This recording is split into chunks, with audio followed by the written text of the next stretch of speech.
You're listening to Heart of the Ark podcast from the Office for Evangelization in the Archdiocese of Newark. We're coming to you to bring knowledge and some courage as we voyage through this life as missionary disciples of our Lord Jesus Christ. My name is Jennifer Benke, and I'm co-hosting this podcast with my friend and colleague, Father John Gordon.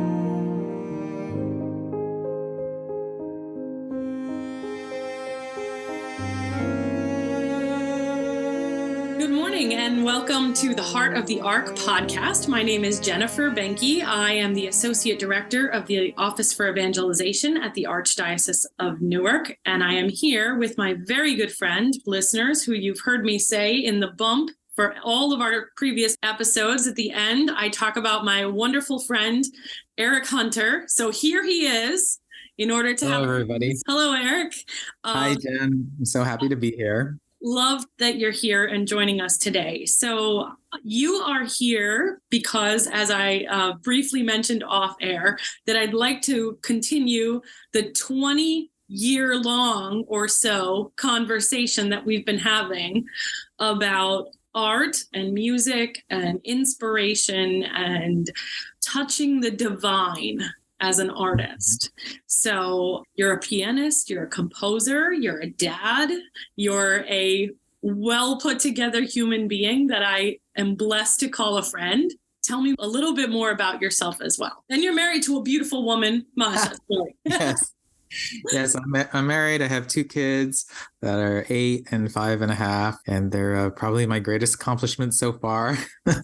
And I'm not formally religious, but I am very spiritual.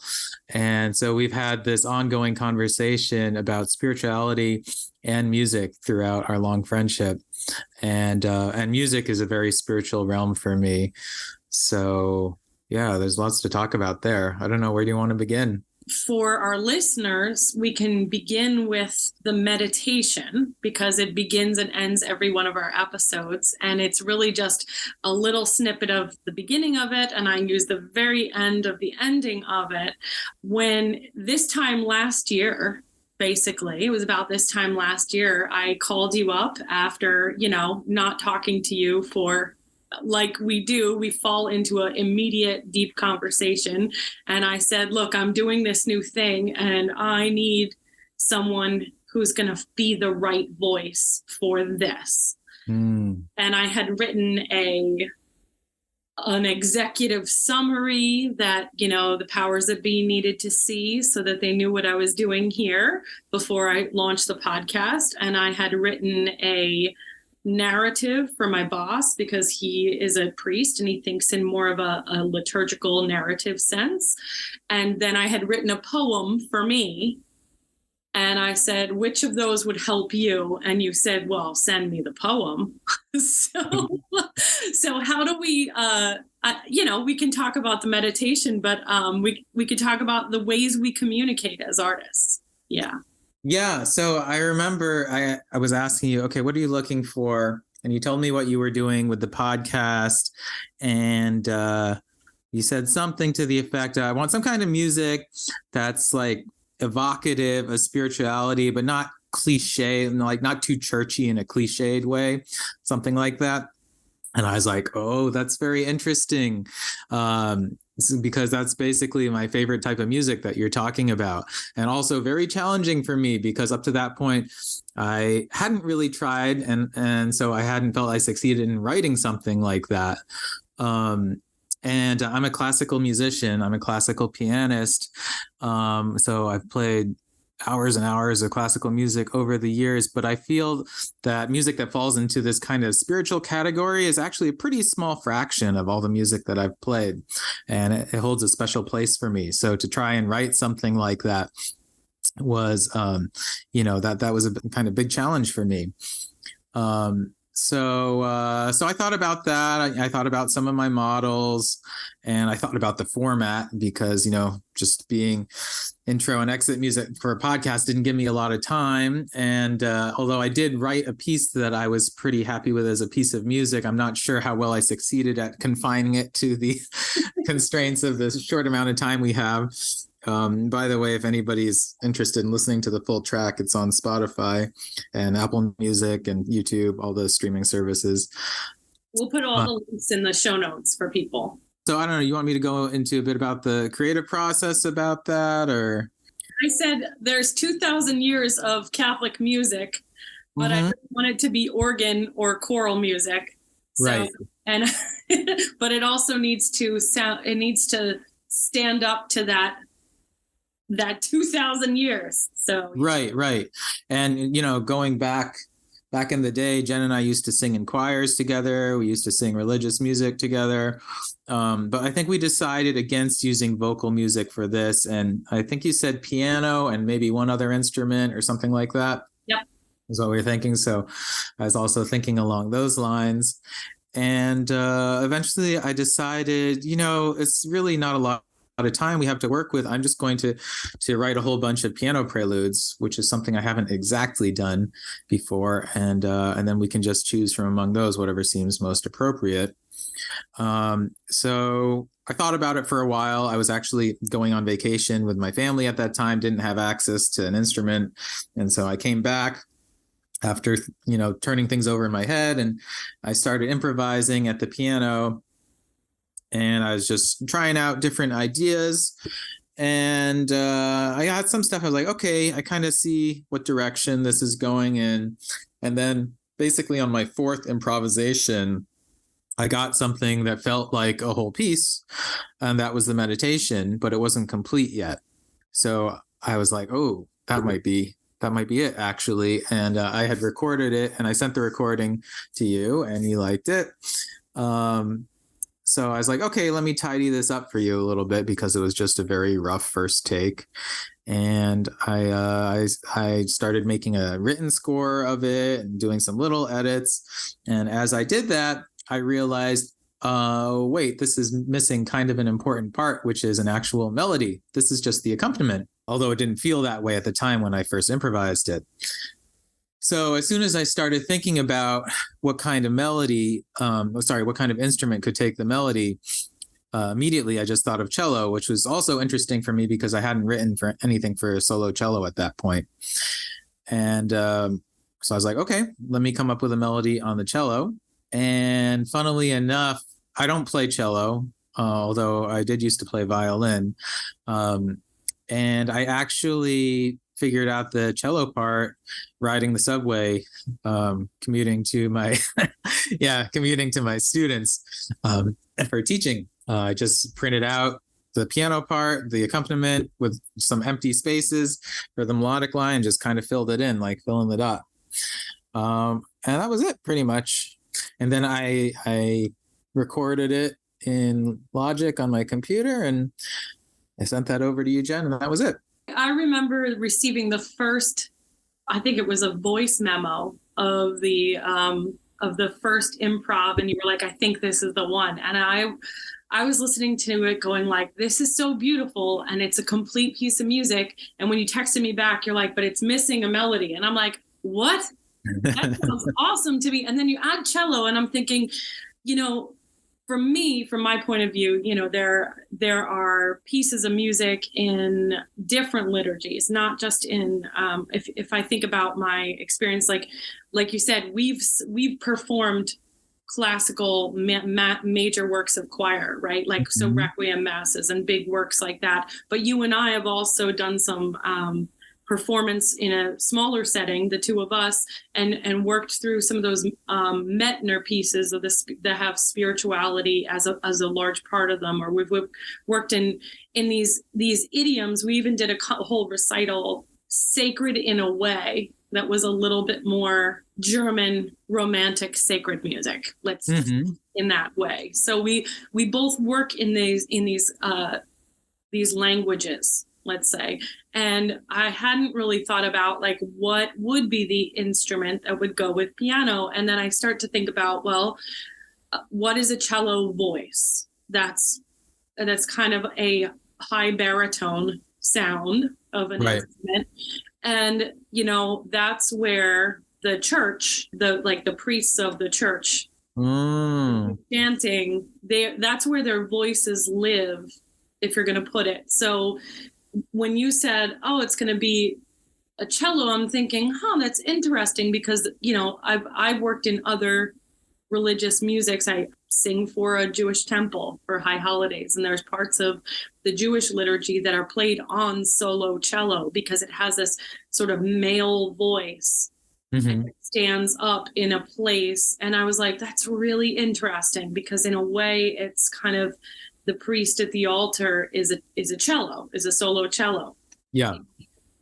But all of the rest of the music, the accompaniment, the piano, that framework that you thought was missing, and I'm thinking is the piece that I'm hearing I already love, and I'm jumping up and down in my living room, like when you texted it to me at 10 o'clock at night, right? Is like, this is it. This is like, yes, this is the it, Mm-hmm. And so for me, that was really interesting.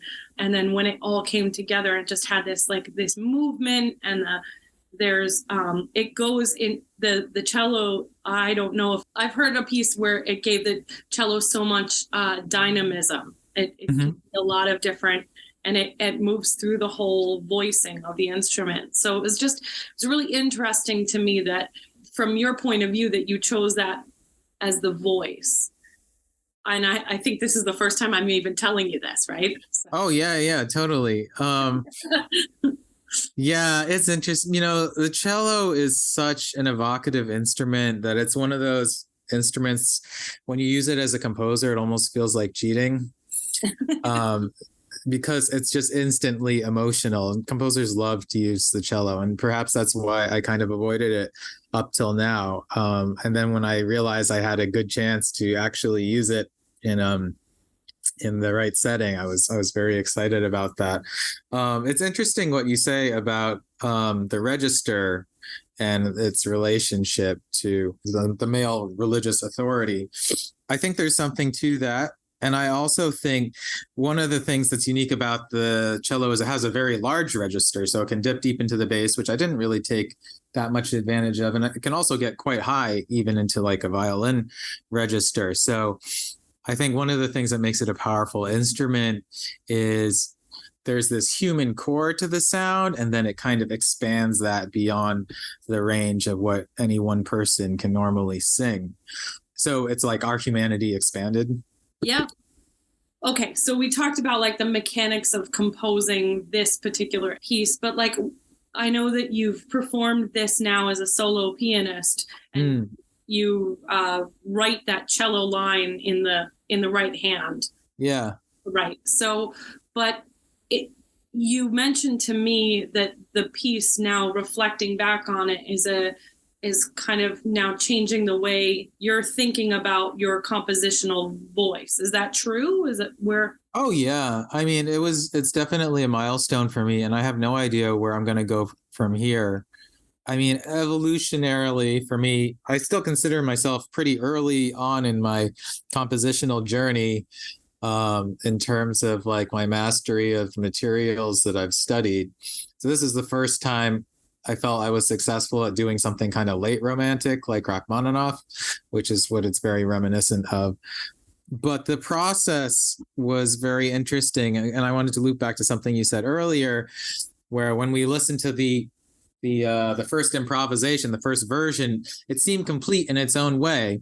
And then time goes by and you start just hearing other things that could fill in there. So I heard the cello part. And when I first started working on the cello part on the subway, I filled it in, not start to finish, but just certain measures where ideas appeared to me. I often feel that composing is like putting together a puzzle, except you don't know what the finished result is supposed to look like, but you find out when you get there.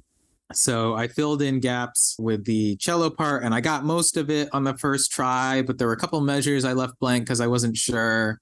And there were a couple measures that I thought I would leave blank permanently that ended up getting filled in. I finished. So the version that I sent to you for the podcast was the first version of this piece. And I finished that and I was like, I'm done. And almost immediately after I finished that, I realized, oh, you know what? In the same way that I thought the piano part needed a cello to go with it, I was like, this piece needs another section to come after what I just wrote. This is not the end of the piece. is I thought I was making the whole puzzle. In fact, I just did a section of the puzzle. And I was pretty sure about this too. I was like, this needs a B section and then a reprise of what I already wrote. So an ABA form, basically. So I sat on that idea for a while because I got busy with some other work and nobody was asking me to extend this piece. I had some ideas that I tried out a little bit. It wasn't quite coming out the way I wanted. So I put it aside. And then finally, around April this spring, I had a concert coming up, which was a composer's showcase. And I didn't really have anything that I wanted to play for it. And I was like, oh, the meditation is the most recent thing I've written that could fit this format. I would really love to do it for this, but I don't want to do the original version. I want to do what I think should be the complete version. So that means I have to complete it. So I sat down and kind of like decided, okay, this is really do or die time. Because if I don't do this now, I'm going to have to play some old piece that I wrote 10 years ago. I don't want to do that. So I did it. I came up with the B section.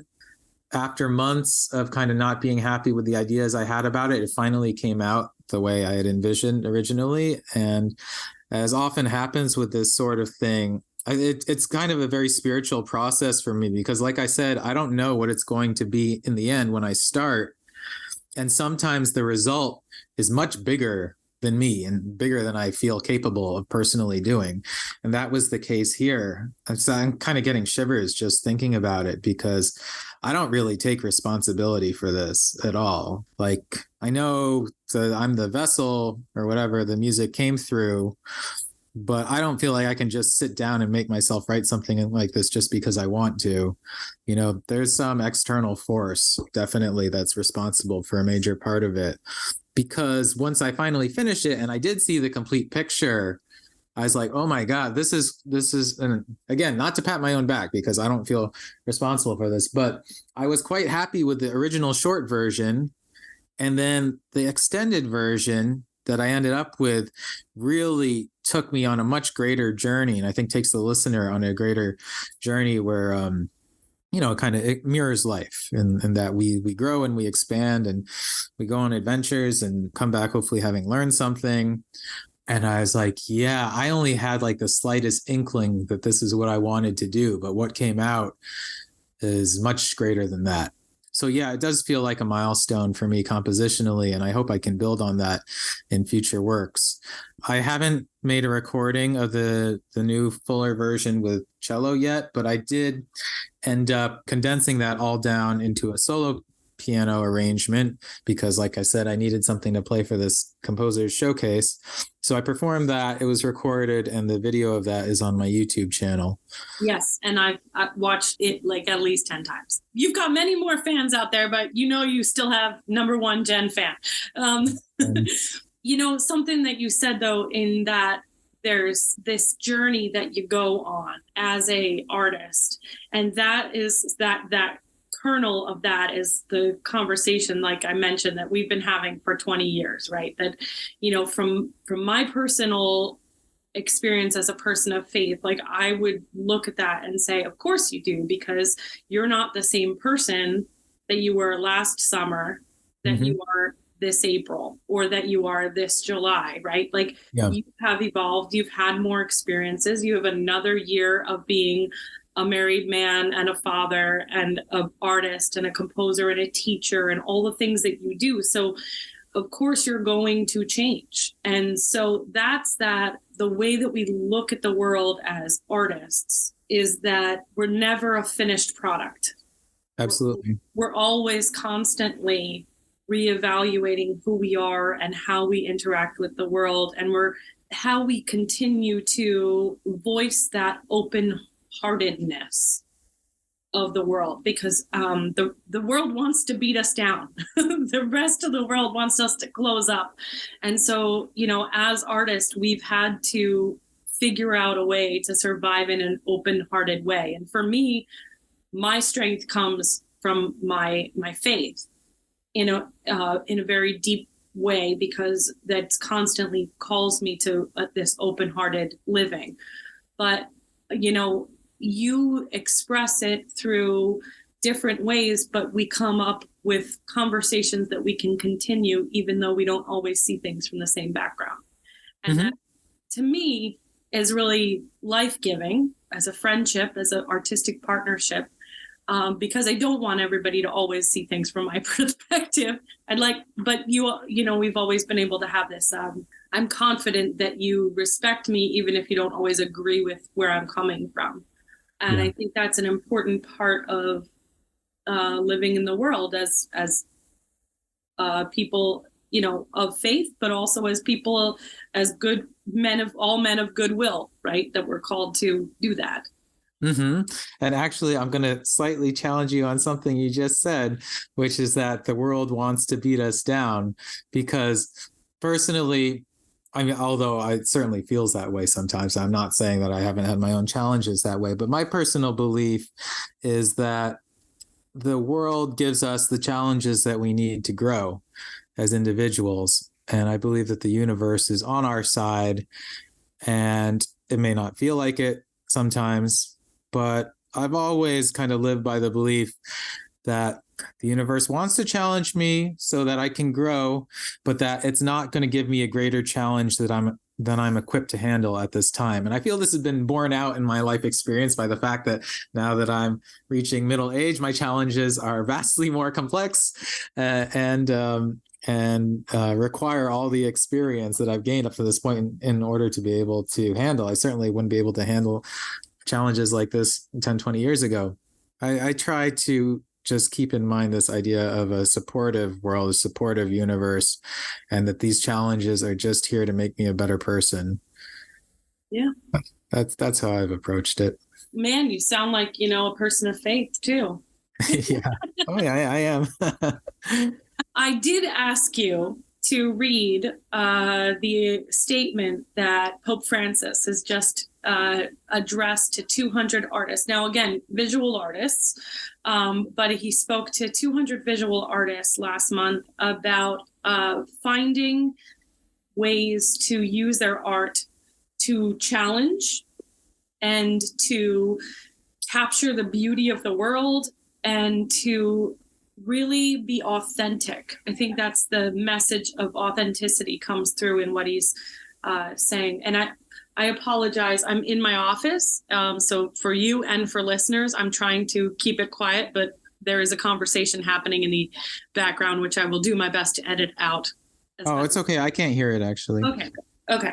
So that idea that we're calling people to a understanding of the divine through beauty. So I wanted to now, from somebody who's, kind of doesn't really keep a pulse on what Pope Francis says every 5 minutes, what is your take from that letter or address I asked you to read? I basically agreed with everything he said. I found it very beautiful, and I kind of want to go back and read it a few more times to let it sink in a little bit more. But I thought that he was talking about, art has the capacity to make us greater than ourselves. It's like I was talking about with the compositional process. Like, I feel like I'm just a very small part of that. The process itself, the composition itself exists as a much larger thing outside of me. I think that's what he was saying too. I really liked what he had to say about harmony and about disparate parts coming together. And when you bring them together, you don't just get the sum of those parts, you get something much greater. And that's literally what harmony in music is. A chord is 3 notes, but we call it a chord because you're not just hearing those individual 3 notes, you're hearing the sum of those 3 notes together, which produces something else entirely, which simultaneously includes those individual tones. You can still hear them in there, but the effect is something more powerful.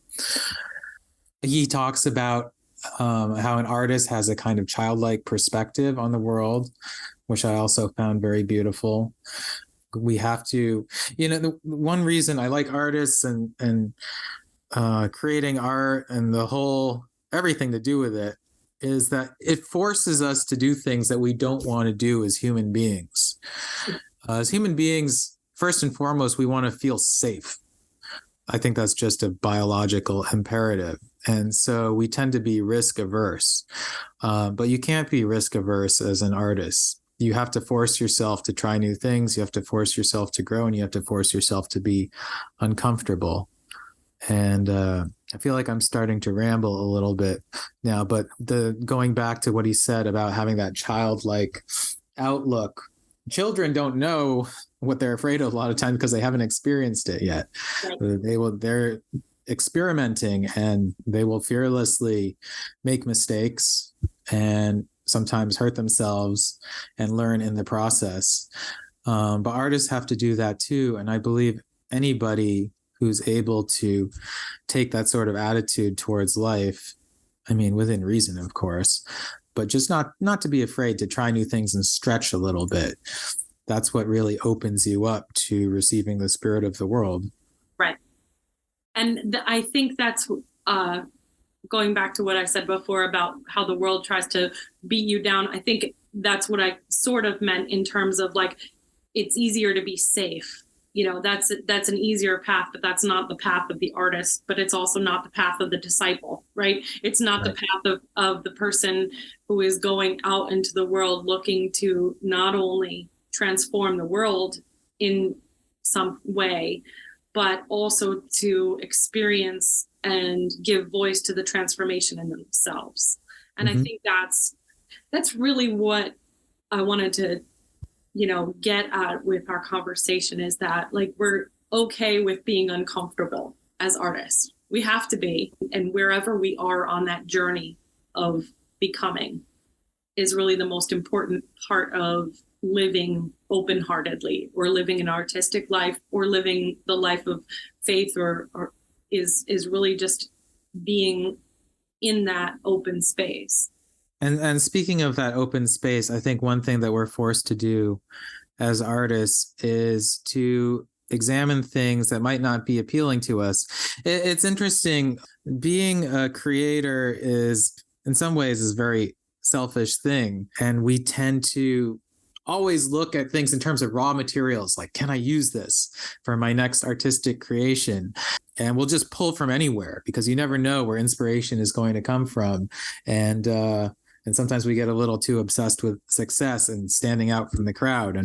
But the point is, because of this, we might be a little bit more open to examining ideas that are outwardly unappealing to us, and we wouldn't necessarily engage with otherwise, just to see if there's anything in there we can use for our artistic purposes. So we'll take an idea and we might hold it out at arm's length and kind of spin it around, look at it from all sides and be like, okay, well, what's going on here?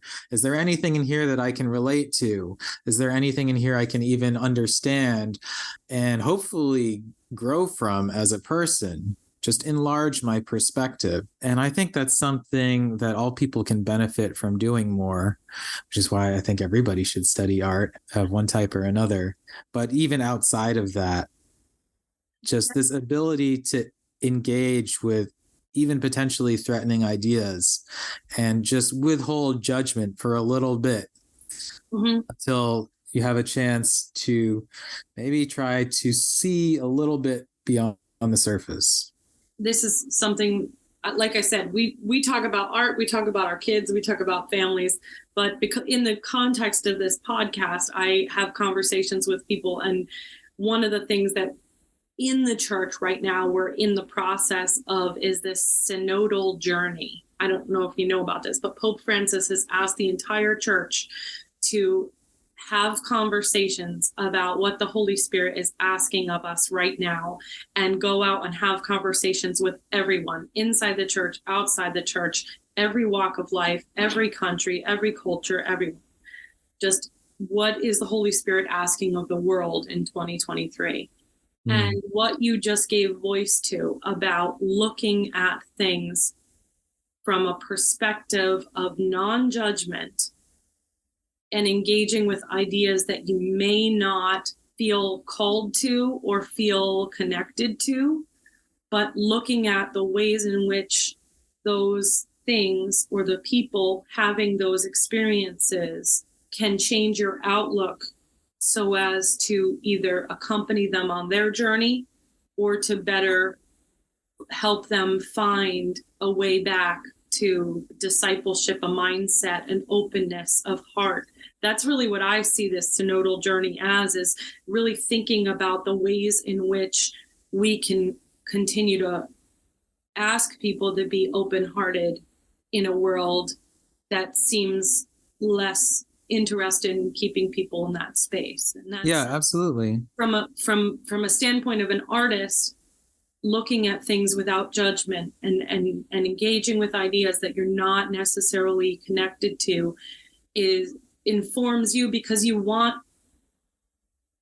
as a disciple, you know that the church is enriched by the more people that are part of it. And if we believe we're all parts of the body of Christ, then all of the humanity needs to be accounted for in that body.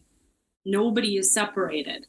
And Absolutely. so engaging with how are we separating ourselves and how are people separating from us, and the whys, gives us more information as to how to build connection. Yeah, I agree 100%. I think it's really important to approach other people and other ideas with an open heart and open mind, and just put a pause on the judgment in order to avoid unnecessary strife and conflict. But I also want to make the point that it's important to engage with, like we said, these ideas that you might not agree with at first, in this way, because you just never know what you're going to find. And just as a personal example from my own career, some of my favorite pieces of music now are pieces that I was not originally attracted to.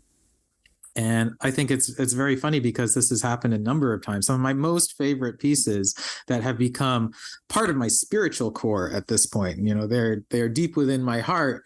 At the beginning, I just heard them and they completely bounced off of me. Mm-hmm. But I came back to them. I gave them second, third, fourth, fifth chances for whatever reason. Maybe a part of me knew that there was something there, something in my subconscious that pulled me back, or maybe I had to because of school requirements or whatever it was. But I'm really glad I did, because I discovered something there beneath the surface that now I've been carrying with me my whole life and is an important part of who I am. So there's always that potential too. Yeah. And I wish more people would have the chance to experience that. You've been very generous with your time. And so I just wanted to thank you for being my friend for 25 years, and for also, from the bottom of my heart, for writing this beautiful piece of music. And I can't wait to see the ways, and I love that we can mutually admire each other's friendship, but also our artistic expression through the years. So I really appreciate it. When I started the idea for a podcast, I called you up because it was, for me, an artistic venture that I needed to share with you. So, and so I just want to thank you from the bottom of my heart for being part of it. Well, I don't know how can you even thank me after all this time? I mean, we're beyond thank you, and you're welcome. But I'm very, very, privileged to be here and to be a part of your journey and be a part of this podcast. And thank you, Jen, for everything that you do. My pleasure, Eric. Give my love to Masha and the voice. I will, absolutely. And I will keep, you are always in my prayers, but I'll keep you in my prayers, especially in the next couple. Yeah. So, thank you. Likewise. be well.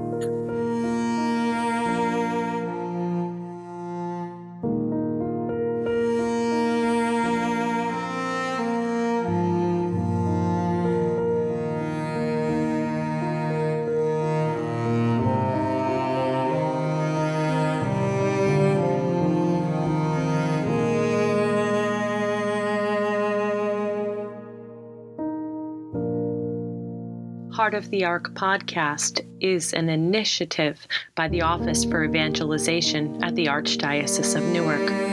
If you want to find us online, you can find us at rcan.org/evangelization. We're on Facebook, we're on Twitter, we're on Instagram. Very soon we'll be updating our social media for the Heart of the Ark, but you can find us on Fireside Podcasts at heartoftheark.fireside.fm. Our theme song is composed by and orchestrated by Eric Hunter, a dear friend of mine You can find out more about Eric and his performances and compositions at Eric, E-R-I-C, Hunter, Hunter, music.com. This has been a pleasure, and I look forward to hearing from you and speaking with you in the future.